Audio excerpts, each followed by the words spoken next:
All right. Well, hello, everyone, and welcome to the Brand Your Practice podcast, where you get to learn about marketing, growing, and scaling your private practice. I'm Brent Stutzman, and today we're going to be talking about the power of community to fight isolation and overwhelm. And to help me do that is Christy Pennison and Steph Korpal, founders of the Practice Collab. Christy and Steph help group practice owners work less, make more, and live most by providing the strategy, structure, and support they need to grow their businesses without burnout. Through live events, mastermind programs, and collaborative experiences, they create spaces for practice owners to step back, gain clarity, and take action so they can build a thriving, profitable business while reclaiming their time and energy. That sounds amazing. Welcome to the show, That Christy. sounds amazing to me too. I'm like, ooh, where are those people? Yes. Well, it's really, I've helped a lot of practice owners launch and scale up their practices around the country. I'm married to a practice owner, so we get it. Like, I live it and breathe it all day long. And overwhelm is definitely it's a real thing. And actually, Steph, I met you for the first time at the Group Practice Scaling Summit. Sure did. Here in Chicago, and it's great to have you back this year. And I would love to hear a little bit before we jump in. How did you guys end up collaborating to create the Practice Collab? And then we can jump into today's topic. Yeah, so this is a pretty fun origin story. Christy and I, when we were in our solo practice days, we were in an accountability group together just on Zoom. And we had spent a few 1-hour meetings together. And then, she missed a couple meetings, I missed a couple meetings. And then sometime in about August or September of 2020, we were in one of these meetings and talking about how we were both about to hire somebody. And so I just messaged her on the side of Zoom. You know how you can chat with a specific person. Right. So I just sent her a chat and said, listen, I'm going to get out of town. This would have been actually late September, I think. I'm going to get out of town and go to Nashville for a weekend to do all the things I need to do to onboard somebody. Because if I'm at home, I'll do laundry, I'll cook, I'll let clients schedule, all of that. So I need a different environment. I know you're about to hire too. Do you want to meet me in Nashville? Now, we had spent maybe 10 hours together on Zoom as a whole. Yeah. 10 hours. With other I had never met her. Not like together. Yeah. Never chatted on the phone with her, anything like that. So this one says, sure, let me check my schedule and I'll get back to you. Like, taking this idea completely seriously. And I was being serious. Yeah. And so she emailed me later that night and said, I'm free. I'll go ahead and book my flight. And so we met each other in Nashville. Now, to underscore the point of how much we didn't know each other, I had rented a car and I was picking her up at the airport because I got there a few hours before her. And when I pulled up, we didn't even have each other's phone numbers. We were using Facebook Messenger for her to tell me where she was outside for me to pull up and get her. So the stranger from the internet and I took a weekend to spend in an Airbnb in Nashville, and we just worked the whole weekend. Now, the first night we were laying across the hall from each other, like giving each other our life stories up to that point. I seriously think I was like this, so tell me about yourself, because literally we didn't know each other. So it was like, tell me about your life. Can we condense this in, 5 to 10 minutes? And yeah. And then the rest of that weekend, we just spent time working on different HR thing, an offer letter to onboard somebody, kind of the starts of an employee manual, ramping up marketing if we were going to have to hire somebody, bookkeeping. Yep. And we walked away from that experience feeling feeling accomplished to-do list wise, but what was also so powerful was sitting across from somebody and working and being able to at any point in time say, do you like this wording better or this wording? Or wait a minute, does it make sense to do it this way or do it this way, without having to stop and call somebody, but they're in session and then in supervision, so they can't get back to you until the next week, or those sorts of things. So that live collaboration and taking the time for our own to-do list was something we realized was so powerful, so helpful, so impactful, that we knew that if we were experiencing it, the likelihood that universally any others. business owner, but especially group practice owner, was feeling the same thing and could benefit in the same way was pretty likely. So as a little bit more time went by, we decided to make it a business model. And invite other people along the journey to do it with us. And so it's been pretty incredible. But that's how it all got started. Oh, that's great. No, thank you for that. Thank you. Yeah. And and if you're joining live here on the podcast here, you can put a question in. Yes. Stephanie and Christy, and we can answer that too. So, or not, you don't have to. Yeah. So let's go ahead then. Thank you for that backstory. Let's go ahead and jump in to the power of community to fight isolation and overwhelm. You shared 3 different kind of talking points. So I'll turn it over to you to get started.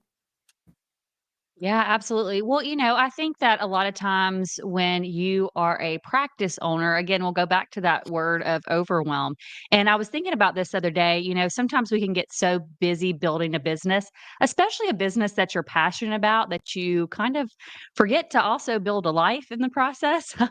And then sometimes when you don't have that community or that collaboration to help you redefine your priorities, help you rethink about what is most important, you can really start to feel really lonely and start to really have a hard time seeing your stuck places and moving through that. And so our first thing that we just really saw was that, it can be overwhelming. You can be juggling all the things. You can feel lonely in decision making. I'm wondering if anybody listening is resonating with this. You go to bed at night worrying about your employees. And, if you are compensating them in a way that feels good to you, but also takes care of the business. You also have people that you work with sometimes that you have personal relationships and you have personal feelings, and then you have feelings about the business, and then you just lack time to implement all these other new ideas that you have going around your head. It's like all the things at once. And so one of the things that we found is that when you can take some time to build that collaboration and that community, that there really can sometimes provide this, I don't know, live think tank, so to speak, that you're not really in competition, which is, it can be a challenge in this space, where especially if you're in a community and there's multiple practices. I don't know. Have you ever felt this, Steph, like where it's either competition or comparison? Well, I think there's also a lot of insecurity you feel when you're first building your business. So you can feel really exposed. And so you don't necessarily, sometimes I think you can hesitate to get into community because you feel like you're not doing good enough, or other people are so much more ahead of you, or it seems like they have it all figured out, that you may be shy to enter into a group space because you just feel like you're an imposter. And so you try to figure it out all on your own, and you get further and further into your own solo silo. And then you feel even more isolated and overwhelmed and all of that. In addition to, like you said, Christy, the comparison and the competition. There's a really good point there. Because in my undergraduate degree, I was a music major. And when you're a music major, you're constantly comparing yourself to other people and how. Okay. I was not.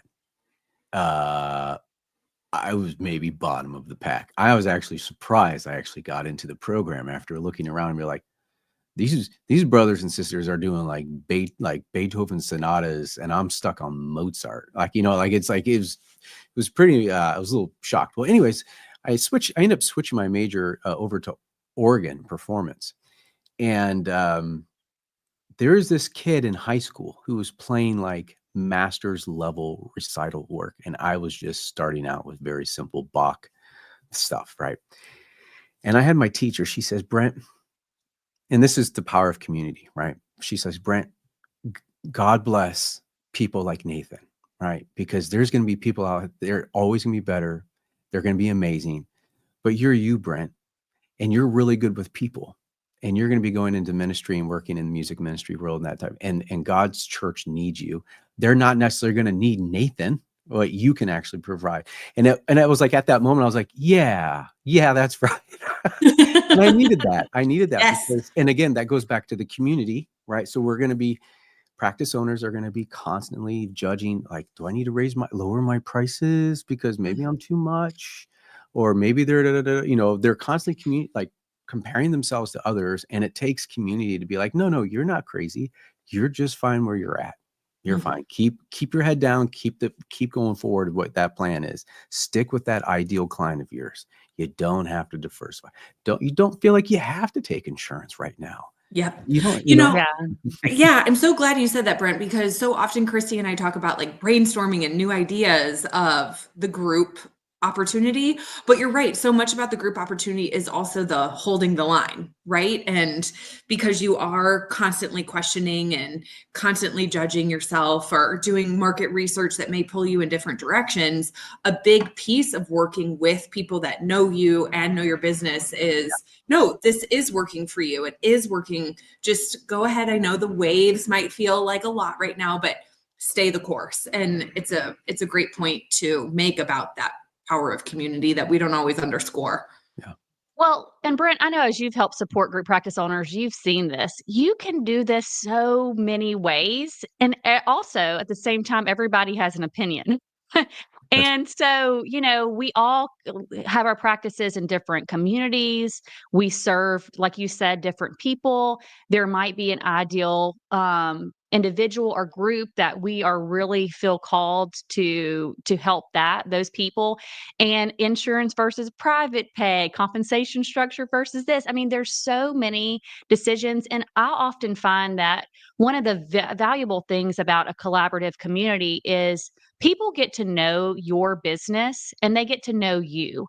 And so when you are in that, I know early on, and even still to this day, sometimes I see people doing things and I'm like, oh, I should be doing that too. Let me go ahead and start, and 100%. this is totally me too, by the way. I'm like a 7 on the Enneagram. So I'm just like, if that looks like a good idea, maybe I should implement that. But, sometimes we just need to have people in our corner that can also reflect back to you like, well, I don't know. You said that during this season of your life, here's your priorities that you are focusing on, or here's the things that most align to you. In fact, we just got back from what we call a collab experience weekend in Nashville. So we went full circle. Going back. And it's really was interesting to hear some of the dialogue because, we each of the people there have completely different kind of structures and what's most important to them and what aligns with them as a practice owner. And I think when you get in the space of information, which we get so much information and, bombarded at us all the time, especially if you're a lifelong learner and you're like, I just want to learn all the things,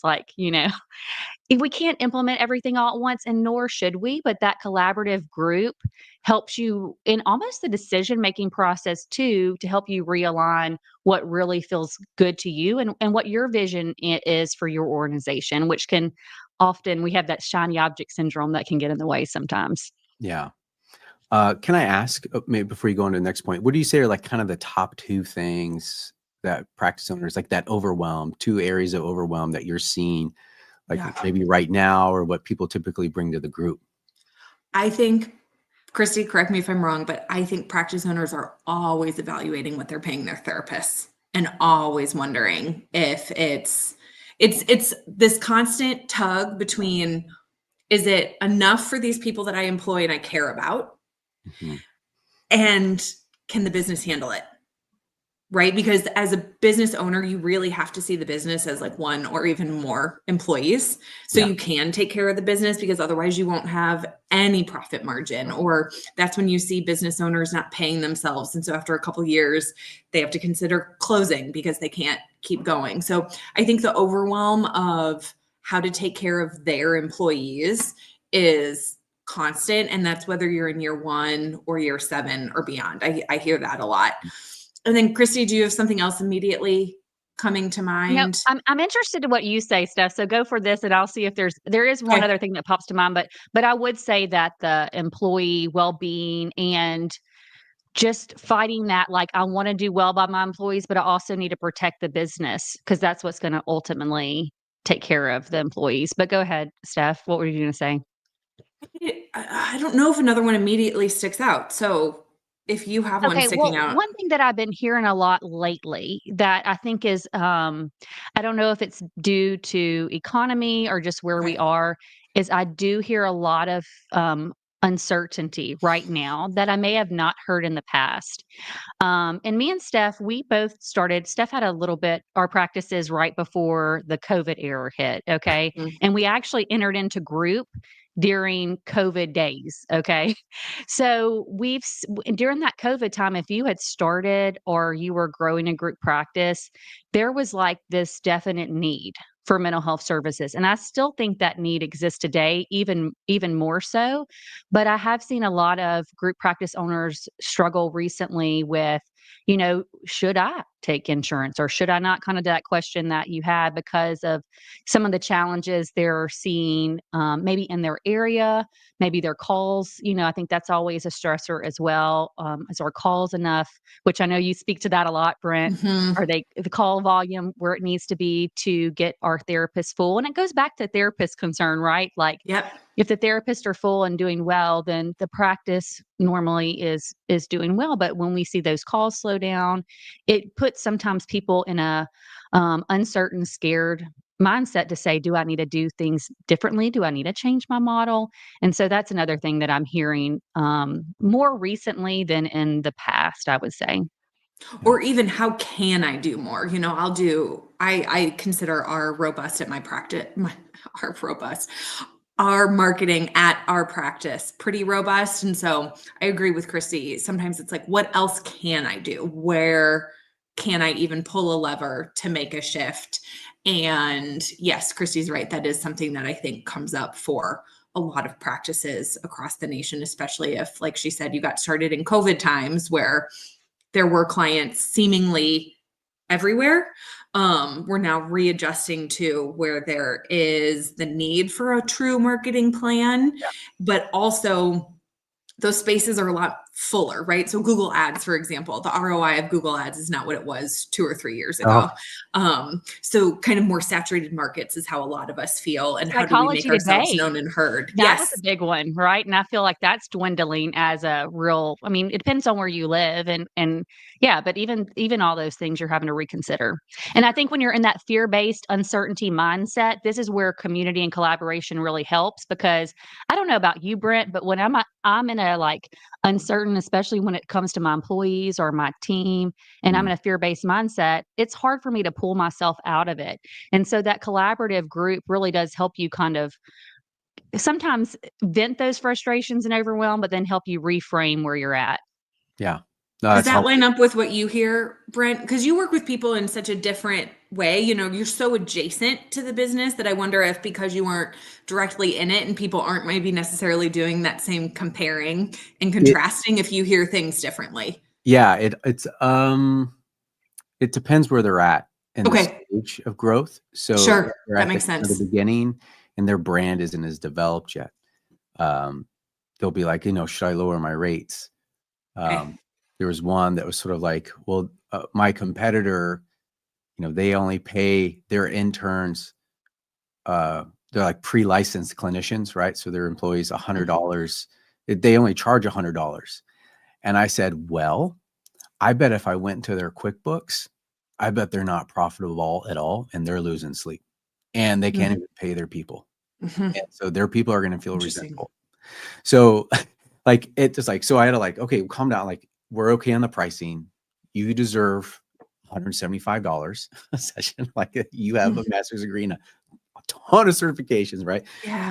There's that, and there's always like where the leads they're slowing down, like where are they coming from, and Google's not Mhm. producing as much. Googling. And I'm going to share this at the group.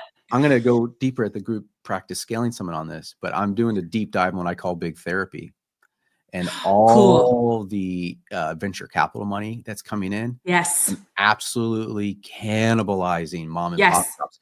So if you heavily relied on Google, you're probably freaking out, and because Google's has gone to trash, and a lot of different those channels that they were very favorable to small brick and mortar type of things for shops. But the entrance of big therapy and like the $9 billion that have come into the market have absolutely cannibalized a lot of things. So yeah, but that's it's always leads and marketing is a big thing that people get anxious, and I'm like, it's coming back down to 1980s marketing now. Uh-huh. You Yeah. have to get your word of mouth. People will do business with those they trust, and you've done nothing for Yeah. the I last love how 5 you said years. this too. Now, I'm in a smaller community, Brent, but I mean, that pound the pavement, let's go show up to a community event, let's send that. It wouldn't work for everybody in bigger places, but it really has been a super ROI. But those are the things that we talk about, right? In collaboration with people. What's working for who? How can we share resources? How can we share ideas and kind of sometimes fast track some of that mistake making, right? Like, Oh, "Oh, I made yes. this mistake. Yeah, Don't go there," right. Mhm. Well, yeah, so it's definitely worth the investment of being part of a collaborative group just so you don't make the mistakes. What those 100%. those really costly mistakes. Uh, Yeah. but yeah, thanks for, elaborating on that question Yeah. for me a little bit. So Yeah. I'll let you jump over to part 2 and of the next Well, point of yeah. Christy, you wanna start us off on part 2, and then I can dive in? Well, is what is part 2, Steph? Is it the ROI? Oh, This is why you also need collaborators, because 'cause I'm like, I know we had a talking point of it could be like one of the things that we will say, and I don't know if this is part 2, but I'm just gonna go for it, okay? yeah. Is because 'cause we're segueing into this, is what is the return on your investment about being? Because we like talking about ROI. Oh, look, it was that? Thank you, Brent. See, I know I just gotta trust myself sometimes, and see, that's why you Same. need collaboration, like, trust what you know. But the ROI of kind of group collaboration, and this is what we found, and honestly, when me and Steph started out on this journey, we were not thinking about return on our time going over to Nashville and that origin story. We weren't thinking about return on our money that we were spending to go over there. We didn't realize all these things, but as we've been in collaboration and community, and we've helped other people to join us in this collaboration, this is what we found.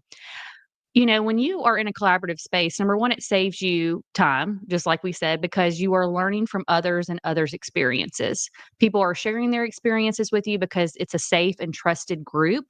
And you get to know them really well and you get to learn. They've been through that hard thing too. I can't tell you how many times I've had the honor to pick up the phone, call somebody, because I knew they had that same challenge and I was walking through it, but we were walking through it at different times. So it saved me time in a lot of ways because I was able to come to a resolution quicker. I was able to make a decision faster. And as you know, Brent, sometimes when we are stuck in challenging places, the quicker you can sometimes make a decision and move through it, the longer you stay there. Right. And I'm not saying that there's times where you need to sit back and reflect, which collaboration can help force you to do as well, Mm. because they are saying, wait, maybe sometimes there are times where you need to slow down, and that can be a really, I guess, ROI. But I think also too, just resource sharing, the amount of resources, the amount of, hey, I need somebody to do this. Well, maybe you should go talk to Brent. He has this great, you Yes. know, resource over there. You can go find out more about him. Or, hey, I'm really looking to scale. How do I do this? There's so much resource sharing that happens, because what we found is that group practice owners love to learn and get new knowledge. Like, they are signing up for all the things. They've probably got every free download under the sun. And if that is you, you know what I'm talking about. Replays Um, off the wazoo. but they're a wealth of information, and sometimes they've really deep dived. A good example is park and talk Walk therapy, and walk and talk talk, therapy or whatever. park therapy. I'm glad you brought this up because it was an There's a example I was bunch gonna of people use. in a parking lot talking. You go to the park to talk and walk. Anyways, this is just an example, right? This is something we're wanting to do in our practice because we have a park next door and it's beautiful. It's spring. Now my therapists want to get out and frolic. And so, I called and asked all these group practice owners when we were in a collaborative cohort, hey, have any of y'all done this? I know Steph had done it before, but they all brought such great insights. So in a matter of 10 minutes, I had everything that I needed to train my therapist on to consider. I had like a consent form. I had all the what not to do, what to do, what to think about, what to not think about. And if I had to go find that stuff on my own, it would have probably taken me hours. And I probably still wouldn't have thought of some of the things that they told me to think about because they've done it. And so I think that's a return on your kind of this investment in time, is that you just can learn how to implement a lot quicker. Steph, what else would you say? Yeah, it's all of that also so ties together with your brain space and energy, right? So another example is an employee handbook, right? Or SOPs. So if you had to build an employee handbook, and this is also pre-ChatGPT, it's a little bit easier to do employee handbook without it taking hours now that there's Where was ChatGPT. ChatGPT when I started my group practice? I do not Right. know. Right. But thinking through all of those things or building out all of those things versus somebody saying, here's mine. And then you go ahead and personalize it to your practice and then send it to your attorney. So it also saves a lot of money to be doing the resource sharing, right? Because your attorney's not building it from scratch, or maybe something for accounting you learn how to do on your own, and then your accountant just double checks it versus doing it all themselves. And then you then have energy to do the fun stuff or the stuff that interests you, and not constantly be bogged down in the things that only you can do, but that you don't want to do. So it's this beautiful thing of time sharing, which saves money, which gives you back energy, which allows you more emotional space, which gives you more time, and all of that. So it's just this really beautiful positive impact that then can create forward momentum. And then that's also how you scale your group practice, right? Because if you're constantly mired down in the nuts and bolts, then you're always going to be replacing the person who resigned and working on getting that caseload full, and never going from 3 or 4 people to 7 or 8. And then if you want to grow more to 11 and 12 and beyond that, it's just going to be always just replacing the next thing. And I know most people that do want to get into group practice want to at least scale it to a place that they can work less and make more. And you do have to reach kind of a critical mass in order for that to be the case. Otherwise, you are a group practice owner that's working maybe just a little bit less clinically than when you were solo, and a lot more administratively. And that is a place that we find a lot of group practice owners get stuck in, right? Is they have this idea that they want to build a group practice so they can see maybe 12 or 15 or 8 people a week, but also have a little bit more flexibility, make more money than if they were just seeing people on their own. But they get stuck in a place where they're seeing 15 or 18 or maybe even 20. They have 3 or 4 employees. They're doing all the supervision because they can afford to outsource it, or think they can't afford to outsource supervision. And then they just stay in that place, and it gets hard to kick out of that place from there. Yeah. It's at the end of the day, how fast you want to close that feedback loop. You have Yes. that question. Yeah. How fast you want to close that question and get your answers. Yes. And collaboration is really the space to be able to do that in a shorter time period, in a more resourceful way, and just a more financially smart, financially prudent way as well. Yeah. What is it? Like the life of an entrepreneur, it's like they're willing to eventually exchange money for time to get money back. Yeah. And at the beginning, we're willing to like not do that, right? We're spending time learning the craft or whatever. Eventually, Because you like, ain't got the money at the beginning, Brent. you You don't have gotta the money just at the beginning. hustle. You're bootstrapping this thing, and then eventually, like, no, I actually would rather pay $100 to get this done in 10 minutes than in 6 hours. You know what I mean? Like, Yes. I mean, Yes. come on, let's like the Disney 100%. Fast Pass, right? Like, Yeah. I'd rather get on it's a small world teacups or whatever, and not wait in line. If I can, spend $100 to do that, I probably would. Yeah. Sign me up. Yeah, but we see so many practice owners get stuck in a place where they can't do that. And they're like, this isn't the dream I bought into.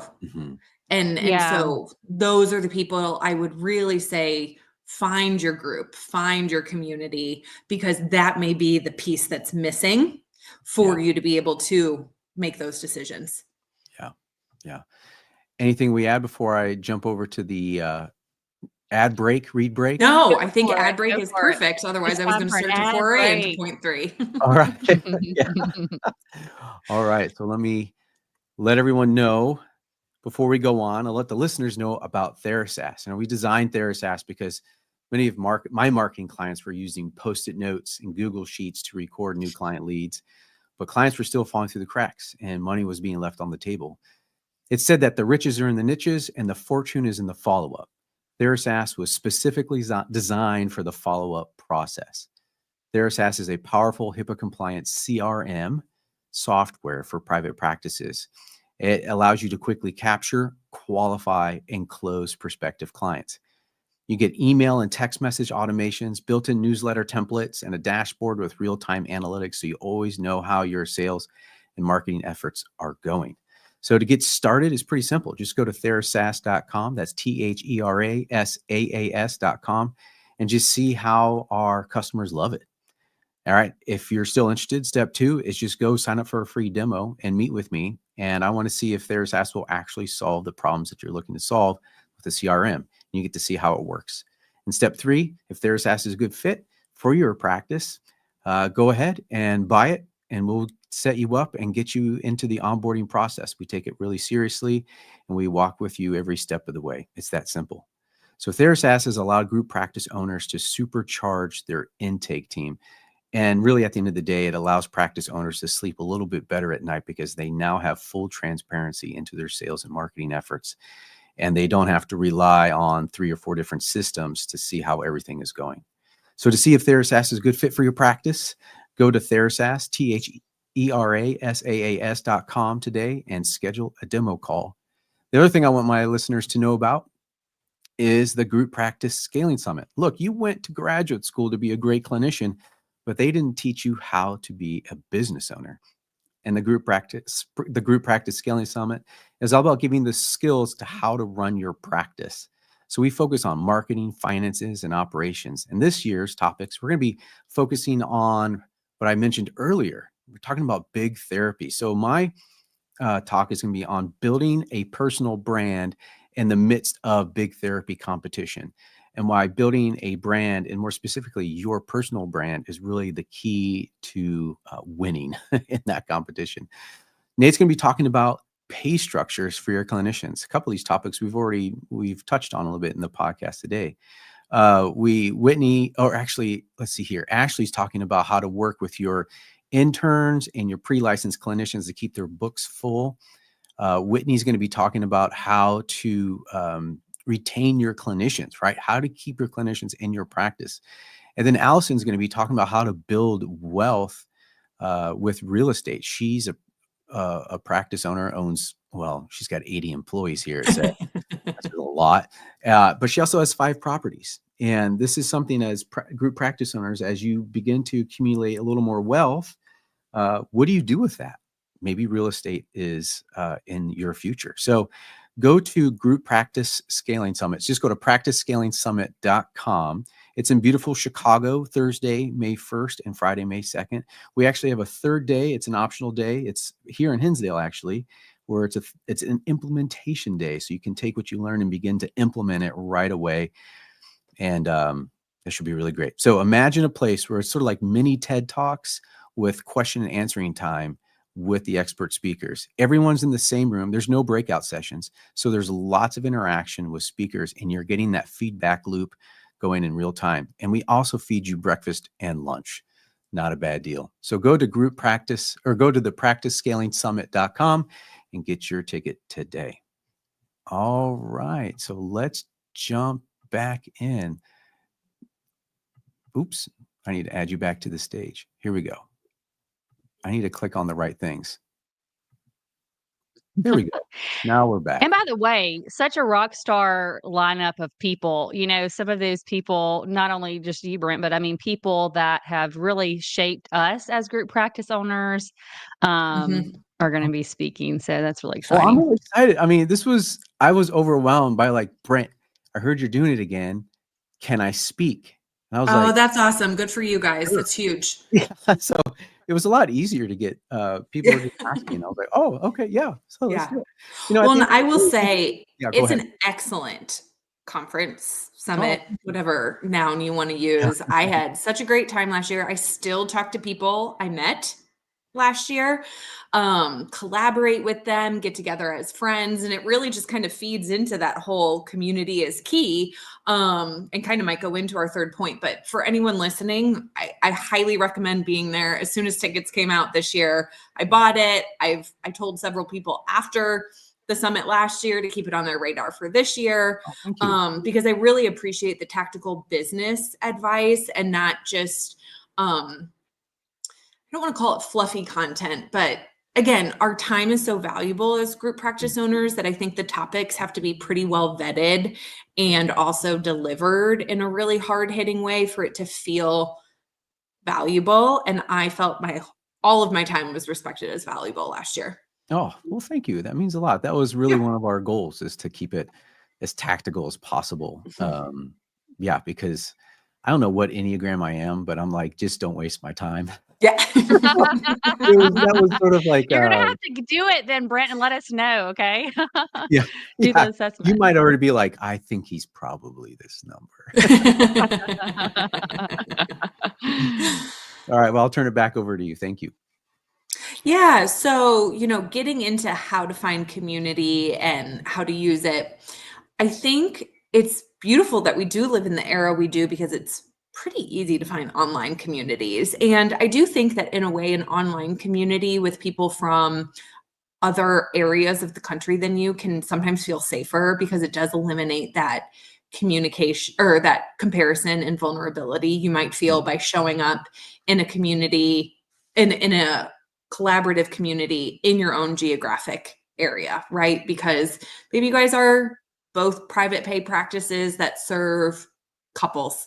And you're like, oh my gosh, we're literally advertising to the same person. I don't want to talk about what we're doing for marketing or Google ads or things like that. And I get it. So I do think showing up in Facebook groups or going to conferences and seeing who you meet there and who you hit it off with there and asking them where they have found community or asking them if they just want to start one, right? I mean, I started a mastermind group, I don't know how many years ago, and it was just from people I met at a conference that I liked. And I thought we would all work well together, and everybody was receptive to it and it worked great. I think you can also, I do think there is something to maybe collaborating in your community if you're maybe in a certain stage of group practice or you are just really secure in yourself, which, we all should work toward being, because there is something to, I think, in person getting together, right? That holds so much power. I think we all feel that when we are at these in-person conferences or we do have an in-person therapy session versus a virtual therapy session, it just can feel a little bit more rewarding, or because so often these people that start as colleagues really do shift to being really good friends, and being able to get coffee or brunch or dinner with a really good friend feels really good. So I definitely think there's something to balancing both. But if you are in a place that it feels too vulnerable, too exposed to be getting together with people in your own geographic area, find a podcast in this space or find webinars like these and see who's around. There's usually a Facebook group that goes with it. So just start showing up there and seeing what other people have to offer as far as their group spaces and see if you can join in on them. That's great advice. Christy, anything else about how to find a community? Because then we can talk about ways to use it. Yeah, I mean, I definitely think that where you are kind of going, and to your point, Brent, I know you're going to talk about personal brand. So I would also say, is there people that you follow that you resonate with, like really aligns with your message, right? Or what you're trying to do in the world. And you can always reach out to them or join their communities, right? And so that's part of the reason why me and Steph started the Practice Collab. So we could have these intentional spaces to invite other group practice owners to join us in collaboration, because we also know that there's not everybody is going to be as bold, I would say, as us, and like a little bit. I mean, we was a little questionable on the mental. It was really questionable about like just internet strangers. Let's meet up in person. And so for those of y'all that are like maybe not like super, going to be the one that's going to take the lead and message somebody in the chat to say, come. Can we set up a mastermind? Then we did want to create a space for people to do that as well, because I know not everybody, maybe it comes naturally to network. I know some people, when I say the word network or collaborate, it's like inside they're like, oh, you're asking me to do what? So if that's you, we see you, we hear you. But I do think it's about trying to find people in the space that you really align with, and look for opportunities to collaborate. And it could be even by starting to get into their groups as well. I know that for us, I'm thinking about Allison Pigeon now that you told her she was a speaker, right? Like, I'm excited she's talking about buildings because I would have never, if I would have never been in a space with her, I would have never thought about purchasing office buildings. I would have thought that was a far out dream, would have Mhm. never happened. But because of her influence, it led me to go in that route and purchase commercial properties. But you don't know until you get into spaces. And I always say, get into spaces and places with people that are either walking the journey with you in the same stage or are a few steps ahead of you because you're Mm. going to learn from them. And it is going to be the best time, energy, effort you've spent Yeah. ever. Because I mean, I don't know about you, Steph, but I think about if we had never found community, would we be at this stage of at where we have been able to scale as a group practice owners individually, and then collectively what we've been able to do. Yeah. If we were at the same place, I know I'd be a lot more bruised being here, you know? I'd have a few Yes. more battle scars I'd be wearing, and not necessarily proudly. I was going to say these being in community also helps clarify like your yeses and nos. So, Oh, Great yes. point. for example, at the summit last year, so Alex Hare gave her presentation of like her 50 employees in the 3 different states and her structures and stuff like that. And I know half the room was like, "That's amazing," Yeah, and I don't it was want one of them. like, yeah, no, yeah, like that's amazing. And so I don't know if that was you, but they're like, I don't want that actually. That's amazing, but that's not for me. But it's expanding their minds of like, okay, what's possible? And then what does it kind of take to get there? And they're like, actually, I'm really good with like 10, right? So Yep. because Yes. there's always that temptation, scale, get bigger, Yes. bigger's better. And it may not be for you. I mean, I know for me, it's like, I'm trying to keep my team really small. And I love Yeah. Yeah. small teams. I don't like managing I people. So I This think I is a love great that you having point. brought this up. groups, it actually helps clarifies your yes and Agreed. no's. What do you want? Yes. Because you could Yes. Well, and back to the building part, right? Like in some of our collaborations, I've been able to share the pros and the cons and everything I've learned through my experience. And so that helps some people be like, we just had this conversation the other day in one of our collaborships, one of our cohorts that meets, and they were like, after I went all the pros and the cons, they were like, oh no. And that's where it's trying to figure out to right size your business that aligns with you. But Mhm. those conversations, I'm glad that you brought up this point. It helps you clarify, is that something I want to do? It sounds really good in theory, but then when you hear it, you're like, maybe that's not for me. Or you have the opposite response to say, heck yeah, let's do it. And either response is perfectly fine. Like it's good. This is your business. You get to figure out what works for you. And I think to your point, in those collaborative moments or in that community, it helps you define your yes or no's to say, no, actually, this really works for me and where I'm at. And I talk about life too. Like it helps you realign because we're people, we're humans, Yeah. and we have these things called personal lives, where we like, maybe want to travel more or, maybe want to spend time with our families or, do these other things. And so I think that will also help you in those community to help you figure out what is yes and no, to prioritize and hold the space for the things that are most important to you. Well, and it's so helpful to hear the actual day-to-day life of growing to that size or owning a Right. building or having employees in multiple states from a therapist who employs other therapists, right? Because going back to Christy's earlier point of we gather knowledge from everywhere. We read all sorts of business books and scaling books and culture books and leadership books, but hearing from somebody else who has the therapist mindset and skill set, who's working with other therapists, which is a really unique intersection, but hearing about what it's like to go from 4 or 5 employees to 9 or 10. And then once you're at 9 or 10 and you're like, oh, this is nice, I maybe want more, hearing somebody who is ahead of you and saying, that's fine if you do that, but here's what you have to have in place if you do that. These kinds of HR policies or this kind of leadership, or this is what big problem you have to expect to get a phone call about, or things like that, is also really helpful because I think any entrepreneur can get excited by the next or the bigger or things like that, but to hear this is what your life would look like potentially, most likely, as the owner of the business if you were to scale, does give people that opportunity to think through that right sizing of their business. So that's another great insight about being in rooms with people doing the same thing as you. Yeah. Yeah. Well, good. Well, thank you so much. How can, for this conversation, I think, what you're doing is really needed. And so how can people find out more about the Practice Collab? Yeah, so we offer 3 different ways to be involved with a community. So the first is what Christy referenced earlier, these collaborship weekends, these in-person I'm experiences. sorry I laugh at that. Hey, I thought the first time. It's not being rude. No, it's okay. Because it's not quite a membership, but it's also, so we decided to get a little creative with English. We're making up new words, put in the Yeah. dictionary. So in-person collaborating, and these are, another way of thinking about it is working weekends. So we go to Nashville, we've been to Denver, we've been to Dallas. And then we also have collaborships, which are kind of that more membership model communities.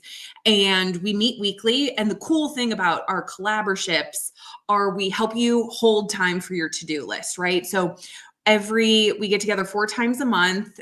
Twice it is just 1 hour, and we kind of bring emotional processing or a quick hot topic and just get together and build a relationship and help people move through whatever's going on in the business that week. But then our 2-hour meetings, which also happen twice a week, we do work sprints. So we are working together, dedicated focus time on your to-do list, which any entrepreneur knows it's hard to find time for that. So we keep people accountable to their to-do list and help them hold the time for that. And then the third thing that we do is the Collab Lab. And that is our in-person gathering of not quite a conference, not quite a summit, but presentation of a topic and then immediate breakout to work on that topic. So Brent, you talked about, you have your lineup and then the implementation day, which is beautiful. Mm-hmm. So it's similar to that. We just implement right after the topic.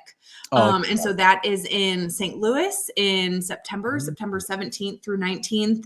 And you know how it is when like-minded people that are kind of aimed in the right direction get together, it just takes off with fun and community and just that feeling of getting it.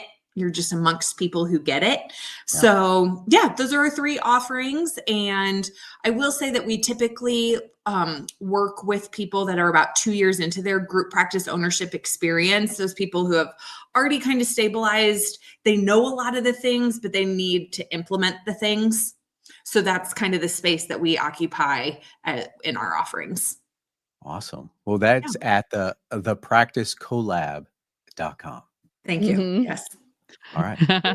Well, thank you. Well, thanks for joining me. Thank you for sharing all that too, Brent, and highlighting our little pages, and having us on. It's always so great to talk to the people we love in this space. So it was good to spend time with you this morning. I read the emails all the time. Anytime I can read or watch or listen. So we appreciate you. Did you guys meet in person at Meet You in Kentucky last year? Maybe not, but can you introduce us? Yeah, I get to speak again at Meet You in Kentucky. Nice. And, that was a real privilege last year. I'm glad I can do it again. What I was going to say. Oh, thanks for reading the newsletter. Yeah, this is the I'm calling it this is the year of the webinar.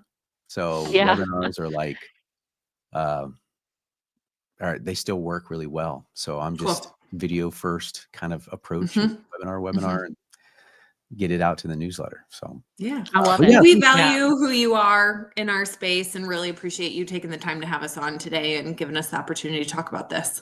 Yeah, well, you're welcome. Thank you. Well, I appreciate that. Thank you so much. Yeah. All right, now I got to do the disclaimer. All content on the Brand Your Practice website, podcast, and other media reflects my own opinions and should not be taken as legal advice, financial advice, or investment advice. Please seek out the guidance of a professionally trained and licensed individual before making any decisions.